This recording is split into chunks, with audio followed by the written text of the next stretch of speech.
Hello friends, आज मैं आपको महादेव का जलाभिषेक क्यों करते हैं, किन किन प्रकार से जलाभिषेक होते हैं और मुक्ति, भुक्ति और भक्ति की प्राप्ति कैसे होती है वो आज मैं आपको बताती हूँ। तो इसे ध्यान से सुने, मन से सुने और अगर वीडियो आपको अच्छा लगे तो चैनल को लाइक, शेयर और सब्सक्राइब करना ना भूलें। तो वैसे तो महादेव के अभिषेक बहुत तरह से होते हैं, धन से, धान्य से, धारा से, फलों के रस से। तो इनमें से मैं आज आपको धारा पूजा कैसे होती है और उनका क्या क्या फल प्राप्त होता है वो बताती हूँ। ये मैंने बहुत संतों के मुख से सुना है। प्रमुख संत उनमें से पूज्य गिरी बापू, पूज्य कौशिक जी महाराज, पूज्य महेश गुरु जी उज्जैन वाले, पूज्य पंडित प्रदीप जी मिश्रा जी शिहोर वाले, इनके मुख से ये सुना हुआ है और वो मैं आप तक पहुंचाने का प्रयत्न कर रही हूँ। तो सर्वप्रथम तो जलाभिषेक क्यों करते हैं? तो मन में उद्वेग हो, मन अशांत हो, मन में दुख भर गया हो, कोई दिशा ना मिल रही हो, हमारी दशा खराब चल रही हो, तब महादेव का अभिषेक करें। उससे मन में शांति का, आनंद का प्रभाव होगा, मन शांत बनेगा और अभिषेक करने से तन, मन, वाणी महादेव में विलीन हो जाते हैं। कैसे? तो बताया है कि मन अभिषेक के समय महादेव की धारा में रहता है, वाणी से मंत्र बोले जाते हैं और तन, तो वो तन से हम पात्र पकड़ते हैं। तो इस तरह से तन, मन, वाणी महादेव में विलीन हो जाता है। तो आप सुने कि मुक्ति, भुक्ति और भक्ति कहते किसे है और वो हमें कैसे प्राप्त होती है। तो पहले मुक्ति, मृत्यु के बाद वाली मुक्ति वो तो है ही, परंतु वो तो अंतिम मुक्ति, परम मुक्ति, श्रेष्ठ मुक्ति है। परंतु जीते जी हमें मुक्ति कैसे प्राप्त हो? तो जीते जी समग्र बंधनों से हमें मुक्त होना है। हम सारे बंधनों से मुक्त हो जाए उसे मुक्ति कहते हैं। जैसे कि कोई कर्ज हो, कोई किसी ने हमारे पैसे खाए हो, इसे बोलते हैं बंधन। वो प्रकार के बंधन से हम मुक्त हो जाए इसे मुक्ति बोलते हैं। अब भुक्ति, तो संसार के सारे सुख की प्राप्ति, इसे भुक्ति बोलते हैं। तन के सुख में तन निरोगी रहे, स्वस्थ रहे, शारीरिक कोई कष्ट ना आए, मन से मन की शांति बनी रहे और धन तो सारे भौतिक सुख प्राप्त हो, तो इसे बोलते हैं भुक्ति।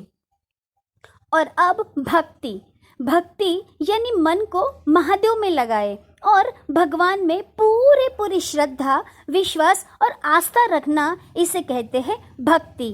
अब आपको विविध प्रकार से धारा पूजा कैसे करते हैं और उनसे क्या फल प्राप्त होता है वो मैं आपको बताने जा रही हूँ। तो इसे आप जल महादेव को अर्पित करने से, जल से महादेव का अभिषेक करने से घर में किसी सदस्य को बुखार आया हो तो वो ठीक होने की संभावना रखता है, ऐसी मान्यता प्रचलित है। गंगा जल से महादेव का अभिषेक करने से संसार के भौतिक सुख के साथ मोक्ष की भी प्राप्ति होती है।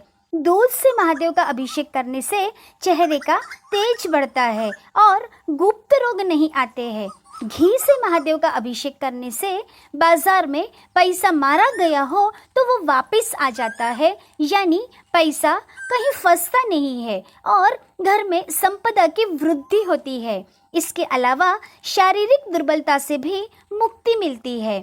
शहद से महादेव का अभिषेक करने से धोखे से कोई भी अपराध हो गया हो तो तत्काल प्रायश्चित हो जाता है, दुश्मन भी हमारा अपना बनता है। इसके अलावा रोगों से भी मुक्ति मिलती है। दही से महादेव का अभिषेक करने से मान सम्मान बढ़ता है।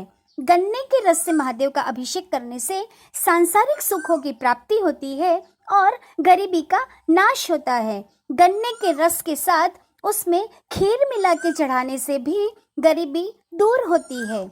जल के अंदर गिलों का रस, गिलों को कुछ प्रांतों में गड़ो, अमृता या गिलो ऐसा भी माना जाता है। तो जल के अंदर गिलोय का रस मिला के महादेव का अभिषेक करने से शारीरिक कष्ट दूर होते हैं, रोग दूर भागते हैं।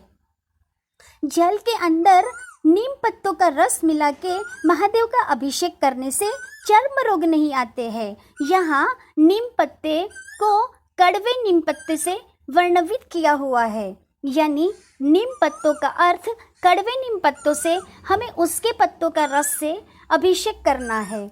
जल के अंदर त्रिफला चूर्ण मिला के महादेव का अभिषेक किया जाए तो महिलाओं के अंदरूनी कोई बीमारी होती है जिसे वो किसी से डिस्कस भी न कर पाए तो वो बीमारी भी ठीक हो जाती है। पंचामृत से महादेव का अभिषेक करने से माता सरस्वती जी कंठ में आके विराजमान हो जाती है, वाक सिद्धि हो जाती है। इतना ही नहीं, 100 गैया का दान करने का फल प्राप्त हो जाता है। इसके अलावा सारे देवी देवता भी प्रसन्न हो जाते हैं। जल के अंदर कपूर मिला के उससे महादेव का अभिषेक करने से जल के दोष समाप्त हो जाते हैं। जल के अंदर दूर्वा मिला के इस जल से महादेव का अभिषेक करने से आपकी बुद्धि तीव्र बनती है। जल के अंदर कुशा मिला के उस जल से महादेव का अभिषेक किया जाए तो असह्य रोग, असह्य बीमारी नहीं आती है। जल के अंदर इत्र, सुगंधित द्रव्य मिला के शिव जी को अभिषेक किया जाए तो बहुत ज़्यादा कष्ट आने वाला हो या शारीरिक कष्ट आने वाला हो तो वो निश्चित रूप से ठीक हो जाता है। जल में कच्चा दूध मिला के चढ़ाने से, महादेव का अभिषेक करने से 10,000 ब्राह्मण को भोजन करवाने का फल तत्काल प्राप्त हो जाता है। जल में पीली कनेर का रस मिला के चढ़ाने से दुकान व्यापार बंद गया हो तो वो ठीक हो जाता है और अच्छा चलने लगता है। दूध में जल और शक्कर मिला के महादेव का अभिषेक किया जाए तो घर में कोई मंदबुद्धि बालक हो तो उसकी बुद्धि तीव्र हो जाती है। दूध में शक्कर मिला के उसका अभिषेक किया जाए तो परिवार में किसी सदस्य को व्यसन हो तो वो व्यसन से मुक्त हो जाता है, यानी वो निर्व्यसनी हो जाता है। दूध में दही मिला के चढ़ाने से मान सम्मान बढ़ता है, वंश वृद्धि होती है, इवन हाथों की लकीरें भी बदल जाती है। दूध में शक्कर नहीं शक्करपुरा मिला के चढ़ाने से स्वर्ग जाने के रास्ते भगवान हमेशा बनाए रखते हैं। परंतु इन सब में श्रेष्ठ से श्रेष्ठ अभिषेक गंगा जल से किया हुआ माना जाता है।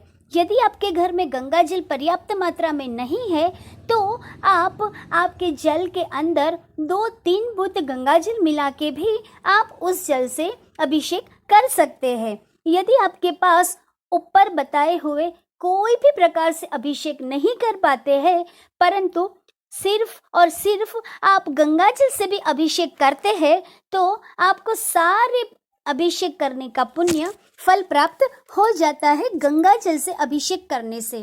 तो दोस्तों, मेरी ये जानकारी आपको अच्छी लगी हो तो चैनल को लाइक शेयर